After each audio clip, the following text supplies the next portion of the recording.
তোর কিছু বলার থাকলে বল। আমার বলার আছে, যদি নোয়াখালী যে বিভাগ হইতো সে কাউয়াকাদের আগেই তো বানায় রেখে যেত, কাউয়াকাদের বানাই নাই কেন?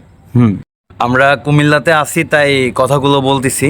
কুমিল্লার আসলে বিভাগ চাচ্ছে, কুমিল্লা একটা বিভাগের সমতুল্য অনেক আগে থেকেই, কারণ কুমিল্লাতে একটা শিক্ষা বোর্ড আছে, একটা ইপিজেড আছে, তারপর একটা ক্যান্টনমেন্ট আছে। তো অর্থনৈতিক দিক থেকেও কুমিল্লা আগায় আছে। তো আমার সহমতে একমত, আমি কুমিল্লা মনে হয় বিভাগ হলে মনে হয় সব থেকে বেশি ভালো হয়, কারণ এই নোয়াখালী আলারা এখন একটা বিশৃঙ্খলা সৃষ্টি করতে চাচ্ছে, আসলে এটা উচিত না। তোর কিছু বলার থাকলে বল। আমার বলার আছে, যদি নোয়াখালী যে বিভাগ হইতো সে কাউয়াকাদের আগেই তো বানায় রেখে যেত, কাউয়াকাদের বানাই নাই কেন? এই বিভাগটা হওয়ার জন্য সে অনেক আগে থেকে আন্দোলন চলতেছে। ওই স্বৈরাচার শেখ হাসিনা ও বলে কুমিল্লার ফার্স্টে এটা কোনো কথা? এটা কোনো একটা মন্ত্রীর কথা? এটা কুমিল্লা, এটা অল বাংলাদেশের সব জায়গায়।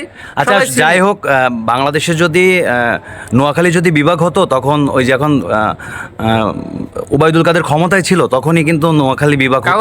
কাউয়াকাদের। যাই হোক, এখন এইটা তো কোনোভাবেই তো সম্ভব না। শুধু শুধু নোয়াখালীবাসী এরকম একটা বিশৃঙ্খলা কেন করতেছে আমাদের জানা নাই, কারণ ওনারা নোয়াখালীর মানুষকে কিন্তু নোয়াখালী আর বরিশাল এই দুইটা মানুষকে মানুষ একটু বেশি ডরায়, কারণ এরা একটু প্যাঁচগোছ বেশি লাগে, এরা সোজাসুজি কোনো কিছু চোখে দেখে না।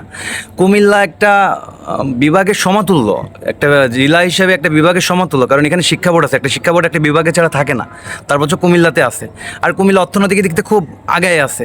তো এখন শুধু শুধু নোয়াখালীরা কেন এই ব্যাপারটা বিশৃঙ্খলার ভিতর নিতে যাচ্ছে? কেন কুমিল্লাকে বিভাগ হিসেবে ঘোষণা করতে গেলে তারা কেন বাধা সৃষ্টি করছে? যাক, আজান দিচ্ছে, এখন আর কথা বাড়াবো না, আজকে এই পর্যন্তই। সবাই কমেন্টে বলে যান যে নোয়াখালী বিভাগ হবে না কুমিল্লা বিভাগ হবে। আমরা একমত, কুমিল্লা বিভাগ চাই। কুমিল্লা বিভাগ চাই।